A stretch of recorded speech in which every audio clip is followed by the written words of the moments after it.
In this portion of the video, we're going to show you how to use the 766 Saran Cutter. You use this when you want to cut the pipe off square. In other words, you really don't need a burr inside or any slightest bit of an angle. You need it perfectly square so that then you can bevel the pipe and weld it together, just as an example. You have a tool slide holder here, and this is your tool bit on the end of it. This is your feed screw, and then you have a jam nut and an adjustment nut here. And basically, once you bring this to the depth that you want, you would bring this down and tighten up the jam nut behind it. So in the next couple of videos, I'm going to show you how to mount this onto the 1224 machine and use it. In this portion of the video, I'm going to show you how to install the 766 Saran Cutter in the 1224 machine. First thing we have to do is remove the cutter that's there now. This is a displacement cutter, so we're not going to use that. So right here we have a pin, and I'm going to drive it out from the back side. And sometimes it's not necessary to remove the pin completely. There you have it. So I'm going to put this on the bench.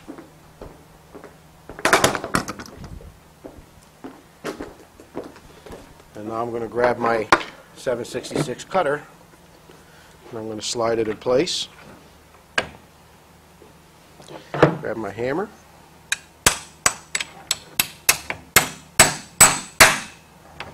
And there you have it. In this portion of the video, we're going to show you how to operate the 766 cutter. Some of the things that are already installed on this machine is a bypass pin for the oil that goes up inside the carriage in this portion right here. So we'll show you some later pictures of that and how to install that. Some of the things that are left to do, we're going to shut off our machine to make sure that I don't hit the foot switch or anything.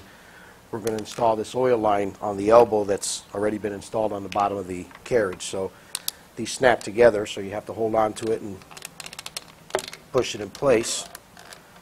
And you have to have a die head in place as well, because if not, the oil will come out of the post hole. So now we'll bring down our cutter, and naturally at this point you will have measured and marked where it is that you need to cut. And instead of tightening this up completely, what we're going to do is we're going to draw it up until it hits the pipe, and all we're trying to do with that is just hold it in place. Okay? So now I'm going to take my oil line and aim it towards the cutter that's right in there, and just let that drape over it so that it lubricates that cutter and you don't burn the cutter up over the pipe. Okay? So at this point we're going to turn our machine on. Make sure the oil comes out. And there you have that. I'm going to back out my adjustment nut and my jam nut, make sure it doesn't get in my way. And what we're going to do at this point is we're going to go ahead and cut this off. So once you listen to the machine, if you hear it, you could actually hear and see where it is that it's cutting. And again, you don't want to be very aggressive with this. All you really want to do is just let the cutter do the work. Okay? So I'm holding on to the hand wheel here to make sure that it doesn't move. And I'm just applying moderate pressure to the feed screw of the cutter itself, just to make sure that it continues to cut through the pipe. Now some people will back this off and then go at it again.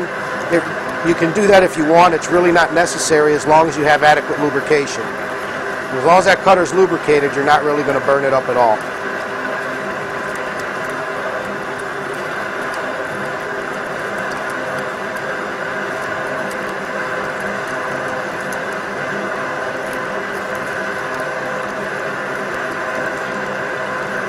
Now at this point, if at this point was where you needed to, I'm going to shut the machine off for a second. At this point, if this is as deep as you want to go with that cutter, what we would do at this point is we would bring down the adjustment nut till it stops up against there. We'll hold the feed screw and tighten that in place, and then back the jam nut up to it. And what that allows you to do is if you have multiple pieces that you're working on and you need the same type of cutter groove in it, you could actually do that continuously with the same precision every time, as long as they don't move the adjustment on it. But we're going to continue so we can cut this off. So I'm going to back this back out here, and we'll continue to go from there.